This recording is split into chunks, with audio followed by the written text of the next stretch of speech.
भाई साहब, क्रिकेट की दुनिया में जो कुछ हो रहा है ना, इसके ऊपर तो मैं तुम लोगों के खिलाफ एक्शन लूंगा। अगर ऑडियो के कोई मसले हैं तो दोस्तों माफ़ कर देना, बाहर खड़ा हुआ हूँ, रोड के ऊपर कोई शोर शराबा आ रहा है, कोशिश करूंगा कि ज़्यादा शोर ना आए। अगर आ जाए तो मुआफ़ कर देना, अगले में देख लेंगे। खैर भाई, क्रिकेट की दुनिया में जो नाइंसाफ़ी हुई है मेरे दोस्त लॉर्ड बबूमा के साथ, तुम लोगों ने हराया है। दूसरा, कोहली ने एक दफ़ा फिर से उसके सामने जो उसकी चाल वाल, जिस तरह वो चलता यूं यूं करके इशारे विशारे किए हैं जब वो मासूम आउट भी हुआ है। मैं इस चीज़ पर बहुत दुखी हूँ। बबूमे का तुम लोगों ने जो है ना, उसकी खामोशी को तुम लोग उसकी कमज़ोरी मत समझना, ये मैं आपको पहले ही बता दूँ। लॉर्ड बबूमा मासूम जो है वो हार गया, क्योंकि टॉस हार गया था इस वाले मैच के अंदर। जैसा कि हम पहले ही बात कर रहे हैं, ओडीआई क्रिकेट तकरीबन मर चुका है, अपनी ही ऑक्सीजन सप्लाई को खुद ही दबा रहा है। फिर इस किस्म के मैचेस होते रहते हैं। पहले 2 मैचेस भी साउथ अफ्रीका इसलिए जीत रहा था क्योंकि ड्यू की वजह से इंडिया चाहे 300 बनाए, 350 बनाए, 450 बनाए, बहुत मुश्किल हो रहा था बॉलर्स के लिए। और वो भी पहले मैच में आपने देख लिया था कि किस तरह पहुंच गए थे, उनके टेल एंडर्स भी मार मार के पहुंच गए थे। मैच के बाद अर्शदीप ने कोहली के साथ एक वीडियो भी अपलोड की जिसके अंदर उसने इसी किस्म की कोई बात की कि यार इन्होंने ज़्यादा स्कोर नहीं बनाया, नहीं तो भाईजान आज आपकी तीसरी सेंचुरी भी हो जाती। तो कोहली जवाब में ये कहते हैं कि शुक्र करके टॉस जीत गए, नहीं तो तेरी भी सेंचुरी हो जानी थी, यानी कि बॉलिंग करते हुए तुझे इतनी कुट पड़ जाती कि तेरा सारा ह्यूमर निकल जाता अर्शदीप। तो खैर सही बात कर रहा था वो भी, बड़ा प्लेयर है, कंडीशंस वगैरह जब आपके फेवर में जा रही होती हैं तो वो उसको भी रिकग्नाइज़ करता है। ह्यूमर के अंदर उसने ये भी बता दिया कि ड्यू का एक बहुत बड़ा फैक्टर था जिसकी वजह से मेरे इतने कमाल नहीं थे जितनी बॉलिंग बेचारों के जो है बॉलर्स की बुरी हालत थी। तो ये बड़े प्लेयर की निशानी होती है। यहाँ पर अगर कोई भी छोटा मोटा प्लेयर होता तो वो सारा क्रेडिट लेने की कोशिश करता कि हाँ मैं ये ना होता, वो ना होता, आज मैं तीसरी भी मार देता, तो मैं छठी भी मार लेता इन रो, मेरा सारा टेम्पो ख़राब कर दिया क्योंकि इन्होंने स्कोर नहीं दिया। वैसे सच तो यही है कि साउथ अफ्रीका ने कोहली की सेंचुरी ख़राब की और तो कुछ भी नहीं किया। अगर 300 भी कर देते तो कम से कम उसकी सेंचुरी वेंचुरी का चांस हो जाता। एक टाइम पर वो ऐसे चल रहे थे, मैंने कहा ये तो 400 के मूड में हो, 400 पे जाएंगे कि 350 पे ही इक्तफ़ा कर लेंगे। वो इसी चक्कर में कि 450 रन्स बनाने हैं, उनसे 300 भी नहीं हुए, कुटने लगे और फिर उसके बाद चरागों में रोशनी रही। डीकॉक ने एक ज़बरदस्त किस्म की सेंचुरी भी मारी लेकिन किसी काम की नहीं दोस्तों, चौक कर गया साउथ अफ्रीका। 350 रन तो हो ही रहे थे, उन्होंने कहा कि चलो 400 बनाने की कोशिश करते हैं, उसमें आउट हुआ। मकर्रम का बैटिंग ऑर्डर क्यों चेंज किया कुछ समझ नहीं आई, नीचे कर रहे हैं। पिछले मैच के अंदर उसने सेंचुरी मारी हुई, उसको पता नहीं क्यों चेंज करके उन्होंने भेजा, वो आउट हुआ, उसी ओवर में दूसरा भी आउट हुआ, वहाँ से सारा का सारा जो है मैच बदल गया था। कृष्णा प्रसाद जो हैं उन्होंने बेसिकली ये दोनों विकेटें ली थी, किसी को भी उम्मीद नहीं थी लेकिन भाई ने जो है वो विकेटें ले ली। खैर इस ग्राउंड के अंदर तो वही 330 वगैरह भी मुश्किल ही होते। जसवाल ने भी सेंचुरी मार दी लेकिन जो किसी इनिंग्स खेली ना वो मेरे दोस्त कोचू ने खेली, उसके बारे में ज़्यादा तुम लोग बातें नहीं कर रहे होगे। कोचू ने बेसिकली वही, जैसा पहले भी मैंने कहा है, जब कोचू खेल रहा होता है दूसरा एंड वाला कंफर्टेबल हो जाता है, जब कोहली खेल रहा होता है दूसरा एंड वाला कंफर्टेबल हो जाता है। जैसे पिछले मैच के अंदर ऋतुराज की सेंचुरी करवाई थी कोहली ने, उसी तरह इस मैच के अंदर शर्मा ने सेंचुरी कराई है जसवाल की, क्योंकि जसवाल जितना स्ट्रगल कर रहा था, पहली जो उसकी 50 जिस तरह हुई थी बीट हो के, उसमें बहुत बड़ा हाथ शर्मे का ही है। उसने सारा का सारा छक्के चौके मार के प्रेशर भी वापस डाला हुआ था, स्कोर भी टिकिंग चल रहा था, तो इसलिए वो बच्चा आराम से 50 रन बड़ी बात होती है। 50 रन अगर आप स्टेबल हो जाए तो उसके बाद फिर आप 50 मारे थे। खैर अच्छी सेंचुरी मारी है, क्रिकेट के हर फॉर्मेट में अब उसकी सेंचुरी हो चुकी है, मुबारक हो उसको बहुत ज़्यादा। लेकिन जो कोई शॉट मारी है मेरे दोस्त कोहली ने, नो लुक छक्का मारा है कि oh my God, bowler, de Kock, keeper सबकी जो है वो आंखें बाहर निकल के आ गई थी कि ये किस किस्म की शॉट मारी है, खूबसूरत शॉट मारी है, देखा भी नहीं मेरे दोस्त ने, नो लुक के छक्के मारा है। इतने छक्के इसने कभी अपने प्राइम में नहीं मारे होंगे जितने अभी कमबैक के ऊपर ये मारा है। कोहली 3.0 लॉन्च हो चुका है दोस्तों, और शुक्र करें साउथ अफ्रीका वाले कि उन्होंने 300 रन नहीं बनाए थे, नहीं तो तीसरी सेंचुरी का भी एक नया रिकॉर्ड, 3 कंसेक्यूटिव सेंचुरियां खा के जाते हैं। अभी भी लास्ट 4 इनिंग्स के अंदर मेरे ख्याल में 2 दफ़ा नॉट आउट गए और 2 दफ़ा सेंचुरियां मारी हैं, और एक में तो नॉट आउट था भी आई गेस। शर्मा आउट हुआ है, लोग जो है वो पागल हो गए, साउथ अफ्रीका वाले पागल हो गए कि इतना ज़्यादा क्यों खुश हो रहे हैं इंडियंस। वो इसलिए हो रहे थे क्योंकि कोहली आ रहा था। हमारे बाबर के लिए लोग तालियां बजाते हैं तो हम लोग माइंड करते हैं कि ऐसा क्यों कर रहे हो भाई,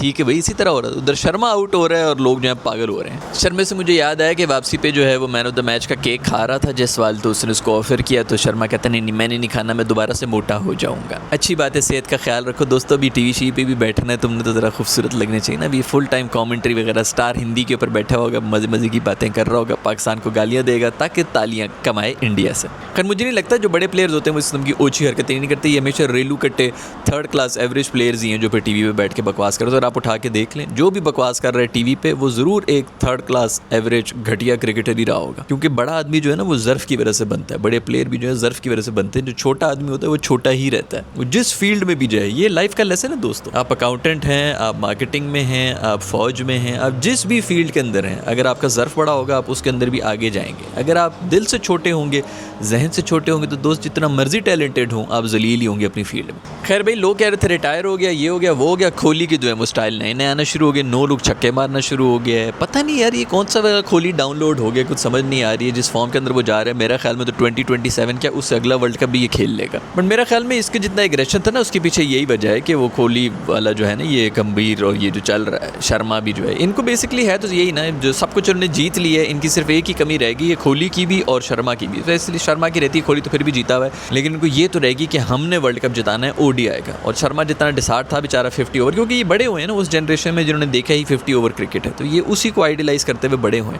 तो इनका दिल से शौक है कि हम 2027 के ऊपर एक दफ़ा फिर से कम एफर्ट ज़रूर डालें। और उसी पे जब निकालने की बात आई है, तभी तो ये तपे में, दोनों तपे में, और दोनों पूरी की पूरी इस सीरीज़ के अंदर तपे रहे हैं। बेचारा गंभीर जो है उसको समझ ही नहीं आ रही कि मेरा क्या कसूर है यार, मैंने तो वही हरकत करने की कोशिश की जो धोनी ने की थी, उसको हीरो बना दिया। अब मैं जो है उसी के नक्शे कदम पर चलने की कोशिश कर रहा हूँ कि मैं भी लेजेंड बन जाऊँ।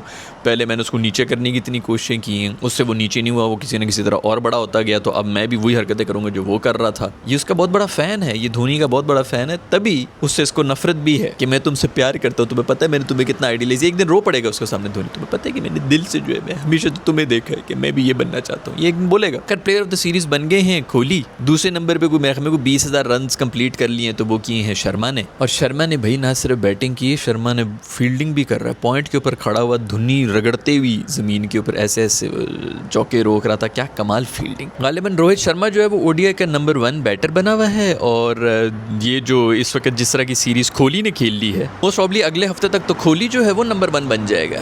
खैर भाई, ये इंडिया का मैच था, ओडीआई सीरीज इंडिया जीत चुका है, अच्छी सीरीज हुई। बस यही है कि ये ड्यूशू वाले चक्कर में बस टॉस के ऊपर ही बता दिया करेंगे कौन जीत रहे हैं। खैर इंडिया पहला मैच तो जीत गया था, टॉस फिर भी वो हारा हुआ था, तो इंडिया डिजर्विंग था ये ओडीआई सीरीज जीतना। दूसरी तरफ अगर कोई कमाल कर दिया तो वेस्ट इंडीज़ वालों ने कर लिए, वो हमें भी हैरान कर देते हैं, कभी कभी ऐसी परफॉर्मेंस दे देते हैं कि समझ भी नहीं आती है। 100 रन उन्होंने बनाने थे चौथी इनिंग्स के अंदर, और वही हुआ जो टेस्ट इनिंग्स हमने पता नहीं कितने सालों से नहीं देखी है। ज़बरदस्त किस्म की डबल सेंचुरी है। दूसरा शाह होप ने हमें 140 रन मारे हैं, कि मार रोच वगैरह जो हैं वो कोई पता नहीं 200-200-100 बॉलें खेल के बैठे हुए थे, ड्रॉ कर दिया मैच उन्होंने। भाई चौथी इनिंग्स के अंदर डबल सेंचुरी हिस्ट्री में 7वीं दफ़ा हुई है। जस्टिन ग्रीव्स नामी ये प्राणी है जिसने इस बेहतरीन किस्म की इनिंग्स खेली है। एंड में वही न्यूजीलैंड को 4 विकेटें चाहिए थी और ये खड़े हुए थे। मजाल है कि ये विकेटें छोड़ने की कोशिश भी करें। न्यूजीलैंड को न्यूजीलैंड में इस तरह साना कि वो आपको ऑल आउट नहीं कर सकते, ये बहुत बड़ी अचीवमेंट है भाई। 500 प्लस का टारगेट था और ये तो थोड़ा टाइम होता था, उन्होंने चेज ही कर लेना था। 5th विकेट पार्टनरशिप 196 यानी कि तकरीबन 200 रन की हुई थी शाय होप और इसके बीच में, और क्या कमाल मैच। दूसरी तरफ एशेज के भी मैचेस हो रहे हैं, एक दफ़ा फिर से इंग्लैंड जो है वो नाचना शुरू हो चुका है। जैसे हमने ये पहले ही ये हमें इंडिया का सीरीज़ हो रही थी इंग्लैंड के अंदर, तभी हमने ये बात कर ली थी कि इस दफ़ा इंग्लैंड ऑस्ट्रेलिया के अंदर 5-0 हारेगा, और अभी भी मैं उस पर कायम ही हूँ। इनकी कोई ना इनकी बॉलिंग है ना इनकी बैटिंग है। बैटिंग में एक ही मासूम है रूट, जिसने पिछली दफ़ा जो है सेंचुरी मारने की थोड़ी सी इज्जत बचा रही थी, नहीं तो इनसे 200 रन नहीं हो रहे थे। तो ये इस दफ़ा बहुत ही बुरे हालात में है। मुझे नहीं लगता कि ये एक भी टेस्ट अगर ये जीत गए ना, बहुत बड़ी अचीवमेंट होगी इंग्लैंड के लिए। ज़्यादा से ज़्यादा मुझे कोई लगता है बारिश वारिश होने की वजह से शायद ड्रॉ हो जाए, कुछ हो जाए। मुझे नहीं लगता कि ये कुछ भी जीतने लगे हैं। और बाकी तो छोड़ो, वो स्टार्क से भी कुट्टें खा रहे हैं। मतलब स्टार्क उनको पता नहीं कुछ 70-75 रन मार के गया है। बोलांड जो है वो इनके ऊपर पता नहीं कितनी 60-70 बॉलें खेल के गया है। वो एंड में वो आके रन बना के गए इन मासूमों के ऊपर। बुरी हालत है इंग्लैंड की। हाइप इतनी बनाई हुई होती कुछ भी नहीं है। कमेंटेटर्स और ब्रॉड वगैरह की ये हालत हुई हुई है कि उनके बैटर्स, मेरे ख्याल में पता नहीं कौन सा था, मैं भूल गया हूँ नाम उसका, उसने बॉल उठाई है तो इधर से अपीलें कर रहे हैं कि इस पे अपील ले लो भाई, इस पे आउट कर दो इनको। बट खैर मुझे कहीं पे भी नहीं लगता कि इंग्लैंड वाले कुछ भी करने लगे हैं। ये वाला भी जो टेस्ट है अभी तो खैर जारी है, बट मुझे नहीं लग रहा कि कुछ भी होने लगा है भाई। ये है दोस्तों खबरें। इंडिया वालों को बहुत बहुत मुबारकबाद हो कि वो लोग जीत चुके हैं ओडीआई सीरीज़। और ये गंभीर के साथ क्या कुछ चल रहा है यार, ये ख़त्म करो यार। थोड़ा गंभीर जो है वो थोड़ा सा मेंटली मेरे ख्याल में स्टेबल नहीं है। और आई वोंट बी सरप्राइज्ड कि ये या अगर कर इन दोनों में से किसी को निकाल दिया जाएगा, क्योंकि अगर ये ज़ोर लगाने पर आ गए ना कोहली और शर्मा, तो मुझे नहीं लगता कि वो ज़्यादा देर सर्वाइव कर सकेंगे। वैसे भी उनके बगैर टीम की क्या हालत होती है हम सब देख चुके हैं, और इंडियंस भी देख रहे हैं। और स्पेशली इंडियंस को तो पता है कि असल क्रिकेट होती ही टेस्ट क्रिकेट है। तो ये जो क्रिकेटर्स हैं उसके अंदर पूरी तरह से एक्सपोज हुए हुए हैं, जो कि गंभीर भाई की टीम है। फिर दोस्तों आज की वीडियो में इतना ही। कोई और खबरें हैं तो नीचे कमेंट्स में लिख के बता दो। I will see you in the next video. Bye.